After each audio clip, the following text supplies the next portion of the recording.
Hello everybody, lcdrU here, and here's yet another short question video, which hopefully won't follow the trend of the previous ones towards my going even more off script, and the videos just getting longer and longer and longer. Having said that, I'm now going to go off script to add to the fact that this will probably be quite a long video because there is more to talk about. Certainly my script has been longer for lcdrU than for either of the two previous DLU server status videos that I've done so far in this vein.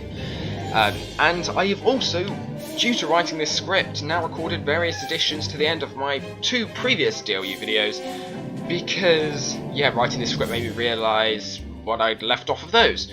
So, I should say in advance, before we get started here, that lcdrU is my favourite server, so you can assess how biased I am from that information. DLU holds a special place in my heart for its forums. uCDRU gets all the credit for me for being an open source server, which is actually good, and Opcrux has put on some serious growth over the last few months. I've also got to give it credit for the fact that Simon is hugely open to adding new devs to it, and just whilst it's technically not an open project, he is very willing to help people get started in development. So yeah, props to him for that. But yeah, lcdrU is the only one of those that has servers open 24/7, and in general, I just really like the feel of the place. That's the sort of community rather than the server itself. But yeah. With that said, by all means argue that I'm biased in the comments, because to some extent it's probably true. Actually, although when writing this. On the other hand, however, I have also spent a lot more time on lcdrU, and I know a lot more of the glitches because of it, so that might even things out. Even if I were trying to be biased, I would have to mention the glitches, and so I'd still even out the good bias. Anyway, with that disclaimer out of the way, I'm going into some detail on what lcdrU actually has at the moment. In traditional fashion, I'll be walking through the game from spawning in the Venture Explorer and noting what features it has. So, let's jump right in. You spawn in the Venture Explorer. You can accept your first mission for Jet, and then you can move, and all goes pretty well. Missions are implemented, and in general everyone is happy. Occasionally you start with 12 hour 40 imagination, which is a weird glitch which seems to be some sort of client default, and which I'm guessing occurs when the server doesn't manage to properly set your imagination on the spawn. However, since you haven't unlocked your imagination yet, the 1240 glitch corrects itself after you pick up your first orb. You should be fine for the first run through. It's just later logins which exhibit this problem. It's totally cosmetic as problems go, and it doesn't affect the gameplay, but I still think it's worth mentioning. And I should note, I've also had this problem crop up on DLU as well, although I don't think I've mentioned it in any of those videos, because it seemed more minor than some of the other glitches. Anyway, moving on. You run through the Venture Explorer, you smash crates, you get the correct drops, although it should be noted that we actually have the drop tables, and lcdrU implements the drop tables as they're stored in the client. I don't know that there's actually an agreed way of interpreting those tables, because there's something to do with any particular I think it's specifically the smashable components of a character links to drop tables, and I think there are separate tiers of drop tables and sort of items within those drop tables.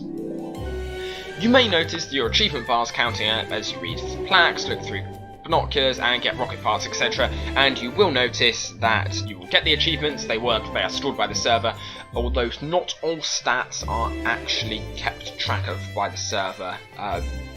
So if you go on your passport page, which includes all of your sort of numerical stats, those aren't always guaranteed to be correct, and lots of them will be 0. Anyway, you can quick build up to Skylane and accept her missions, and you can build your ship to escape. I should note the fact that building the rocket is glitchy, specifically in more recent versions of the game, and will occasionally teleport some characters to the floor of Venture Explorer. And because they've been teleported there, they don't trigger the same giant landing scripts, and yeah, you can run around then and do pretty much nothing, although if you are a member of the cult you can visit the cube. Anyway, that's some fun stuff. You escape the Venture Explorer, and if you've got lcdr's mod, then you can get some pretty sweet loading times when you travel to Avant Gardens. You land and occasionally experience a physics-based glitch when you arrive in AG, but don't actually trigger the mission completion for your first mission from Wispley. Fortunately, however, you can just jump back onto the landing pad to complete that, and that doesn't really stop too much. and I can talk through the missions a little more here because the lcdrU quest chain is complete up until Universe Station. You run through Avant Gardens, you complete all of the missions, including finding the Stromling smashing ones, a lot easier than you would have done on DLU's Halloween AI update, since the enemies don't move, although they do still hit back. You can buy stuff from vendors, and achievements you don't have room for make their way into your mailbox, which will also work to send items and messages to other players. You may notice a glitch where you delete an object from your backpack, however, when you delete an object from your backpack, and you can no longer fill that space with new items added later, and any new items which you try to pick up and are prevented from gaining in your backpack due to this sort of lost space where you delete a previous item, go directly to your mailbox, which it is a glitch, but it's quite a nice and useful one when you're getting loads of drops. Charge-ups and offhand attacks typically work if they're a single hit, but anything that's meant to act over time will fail, which includes the shield effect. Fortunately, you don't really need the shield effect to make it through the survival minigame anymore, because nothing's actually attacking you unless you walk up to it. You'll notice the spider cave seems eerily silent. Interestingly, the entire design of the cave is actually meant to cover up the fact that when you walk away from it, its physics completely unloads and all the spiders fall to the map beneath. In live, this wasn't a problem because the winding path design meant you didn't see the spiders reappearing on your screen until their AI updated them.